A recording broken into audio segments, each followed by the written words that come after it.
BUMDes secara sebagai badan hukum bisa berlaku sebagai operating company maupun sebagai investment company. Dengan adanya undang-undang ini tentu berimplikasi yang cukup strategis buat BUMDes.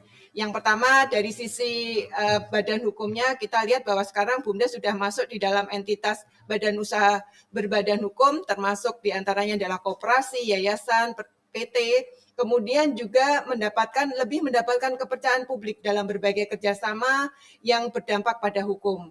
Kemudian BUMDes bukan lagi dipandang sektor informal, tapi juga sudah mulai hubungan industrial yang dilindungi dan mendapat kepastian hukum. Jenis-jenis kegiatan yang bersifat layanan atau usaha ekonomi dapat dijalankan secara sendiri-sendiri maupun sudah mulai bekerjasama dengan stakeholder terkait. Dan tentu tujuan utama pendirian BUMDes adalah kesejahteraan masyarakat secara keseluruhan. Regulasi turunannya di dalam PP 11 semakin memperkuat peran atau fungsinya BUMDes. Yang pertama kita melihat BUMDes secara sebagai badan hukum bisa berlaku sebagai operating company maupun sebagai investment company. Kemudian organisasi BUMDes juga sudah diatur di dalam PP 11 ini, yaitu terpisah dengan pemerintah desa.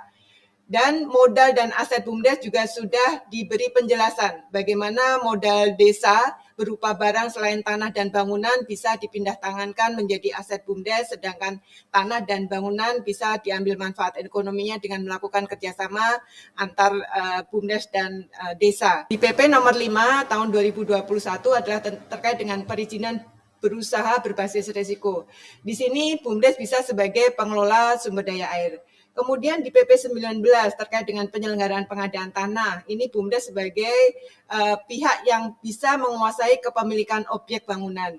Kemudian di PP 23 tentang penyelenggaraan kehutanan, ini BUMDes bisa memegang persetujuan penggunaan kawasan hutan. Demikian juga dengan PP 29 BUMDes dapat mengelola pasar rakyat, dan PP 30 BUMDes bisa sebagai penyelenggara untuk uji tipe kendaraan bermotor. Artinya, BUMDes mempunyai peluang yang cukup besar untuk mengembangkan usahanya. Jenis kegiatan usaha BUMDes kita ketahui cukup signifikan, cukup banyak dan beragam, mulai dari pertanian, peningkatan nilai tambah berbasis sumber daya lokal, kemudian pelestarian budaya, wisata, keuangan mikro, tetapi ada catatan penting yang perlu kita semua ketahui, bahwa usaha BUMDes tidak boleh bersaing dengan usaha-usaha masyarakat, khususnya usaha di skala individu dan rumah tangga, sehingga BUMDes ini menjadi rumah bagi pelaku usaha di desa.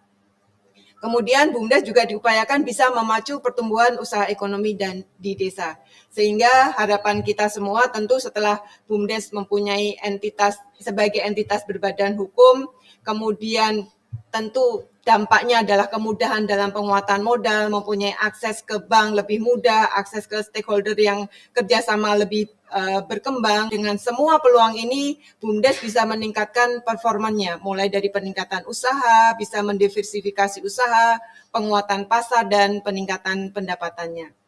Profil-profil usaha BUMDesnya Desa Brilian itu memang didominasi oleh perdagangan ya, nggak apa-apa. Ada wisata 160.